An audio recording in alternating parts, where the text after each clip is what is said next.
ഉത്രാടനാളിൽ record മദ്യവിൽപ്പന. ബെവ്കോ വഴി വിറ്റത് 137 കോടിയുടെ മദ്യം. രാഹുൽ മാങ്കൂട്ടത്തിനെതിരായ കേസ് തെളിവു തേടി ക്രൈംബ്രാഞ്ച് ബംഗളൂരുവിലേക്ക്.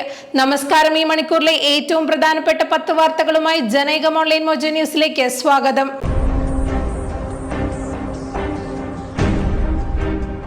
ഉത്രാടനാളിൽ മാത്രം ബെവ്കോ ഷോപ്പ് വഴിയുള്ള മദ്യവിൽപ്പന 137 കോടിയെന്ന് കണക്ക്. 2024 126 കോടിയായിരുന്നു വിൽപ്പന. കഴിഞ്ഞ വർഷത്തേക്കാൾ 11 കോടിയിലധികം രൂപയുടെ മദ്യമാണ് ഇക്കുറി വിറ്റത്. കരുനാഗപ്പള്ളിയിലെ ബെവ്കോ വിൽപ്പനശാലയാണ് ഒന്നാം സ്ഥാനത്ത്. 1.46 കോടിയുടെ മദ്യമാണ് കരുനാഗപ്പള്ളിയിൽ വിറ്റത്. 826.38 കോടി രൂപയാണ് അത്തം മുതൽ 10 ദിവസത്തെ വിൽപ്പന.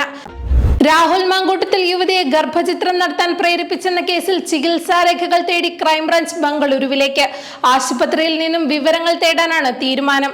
ഇരകളാക്കപ്പെട്ടവരിൽ നിന്നും മൊഴിയെടുക്കാനുള്ള ശ്രമവും തുടരുകയാണ്. ബംഗളൂരുവിലെ ആശുപത്രിയിലെത്തിയാണ് യുവതികൾ ഗർഭചിത്രം നടത്തിയതെന്നാണ് ക്രൈംബ്രാഞ്ചിന് ലഭിച്ച വിവരം. ഈ സാഹചര്യത്തിലാണ് ആശുപത്രിയിൽ നിന്നും നേരിട്ട് വിവരം തേടാൻ അന്വേഷണ സംഘം തീരുമാനിച്ചത്. തിരുവോണ ദിനത്തിൽ അമ്മത്തൊട്ടിലിൽ പുതിയ അതിഥി എത്തി. തുമ്പ എന്നാണ് കുഞ്ഞിന് പേരിട്ടിരിക്കുന്നത്. തിരുവനന്തപുരത്തെ ശിശുക്ഷേമ സമിതി ആസ്ഥാനത്താണ് ഇന്ന് പെൺകുഞ്ഞിനെ ലഭിച്ചത്. ഇന്ന് ഉച്ചയോടെ 4 ദിവസം മാത്രം പ്രായമുള്ള കുഞ്ഞിനെ ശിശുക്ഷേമ സമിതിയിൽ കിട്ടുകയായിരുന്നു. നെടുമങ്ങാട് പൂക്കച്ചവടക്കാരനായ തമിഴ്നാട് സ്വദേശിയെ കുത്തി പരിക്കേൽപ്പിച്ചു. നെടുമങ്ങാട് കച്ചേരി ജംഗ്ഷനിൽ പ്രവർത്തിക്കുന്ന രാജന്റെ ഉടമസ്ഥതയിലുള്ള സ്നേഹ ഫ്ലവർ മാർട്ടിൽ ഇന്ന് ഉച്ചയ്ക്കാണ് സംഭവം. തെങ്കാശി ആലംകുളം സ്വദേശി അനീസ് കുമാറിനാണ് കുത്തേറ്റത്. പിച്ചി മുല്ല പൂവ് വിറ്റതുമായി ബന്ധപ്പെട്ട് കടയുടമ രാജനുമായി തർക്കമുണ്ടായി. ഇതിനിടെ കടയിലെ ജീവനക്കാരനായ കട്ടപ്പകുമാർ അനീസ് കുമാറിനെ പൂവെട്ടുന്ന കത്രിക ഉപയോഗിച്ച് നെഞ്ചിൽ കുത്തുകയായിരുന്നു.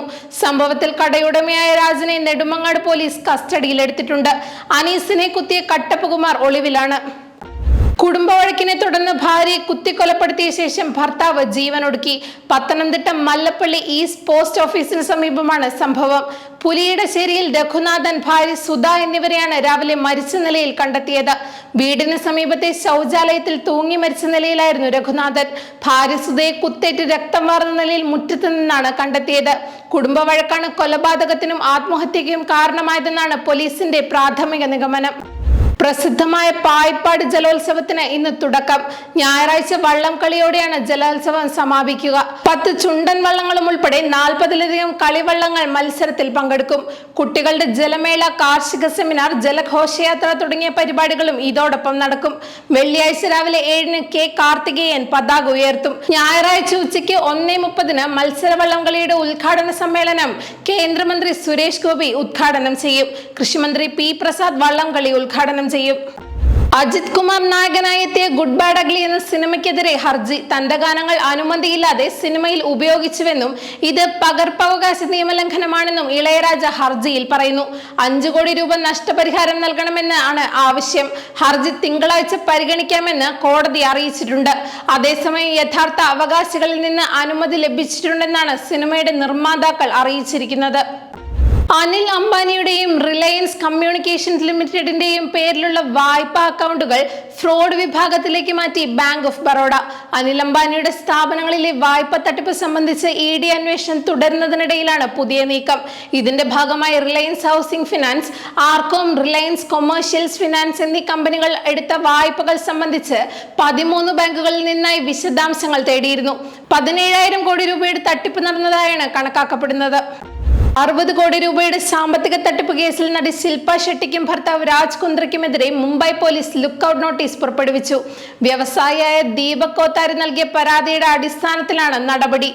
2015-നും 2023-നും ഇടയിൽ ബിസിനസ് വിപുലീകരിക്കാൻ എന്ന പേരിൽ ശില്പ ഷെട്ടിയും രാജ് കുന്ദ്രയും തന്നിൽ നിന്ന് 60 കോടി രൂപ കൈപ്പറ്റിയെന്നും എന്നാൽ ഈ പണം അവരുടെ വ്യക്തിപരമായ ആവശ്യങ്ങൾക്കാണ് ഉപയോഗിച്ചതെന്നും കോത്താരി ആരോപിക്കുന്നു. ഇന്ത്യയും റഷ്യയും ഇരുണ്ട ചൈനയുടെ പക്ഷത്തെത്തിയെന്ന US പ്രസിഡന്റ് ഡൊണാൾഡ് ട്രംപ്.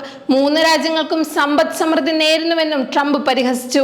ചൈനയിലെ ടിയാൻജിനിൽ നടന്ന ഷാങ്ഹായ് കോർപ്പറേഷൻ ഓർഗനൈസേഷൻ ഉച്ചകോടിയിൽ 3 രാജ്യങ്ങളുടെയും നേതാക്കൾ ഒരുമിച്ച് നിൽക്കുന്ന ചിത്രം പങ്കുവച്ചാണ് ട്രംപിന്റെ ഈ പ്രതികരണം. ജനൈകം ഓൺലൈൻ മോജോ ന്യൂസിലൂടെ വീണ്ടും കാണാം. കൂടുതൽ വാർത്തകൾക്കും വീഡിയോകൾക്കുമായി ജനൈകത്തിന്റെ വെബ്സൈറ്റ്, YouTube ചാനലുകൾ സന്ദർശിക്കുക.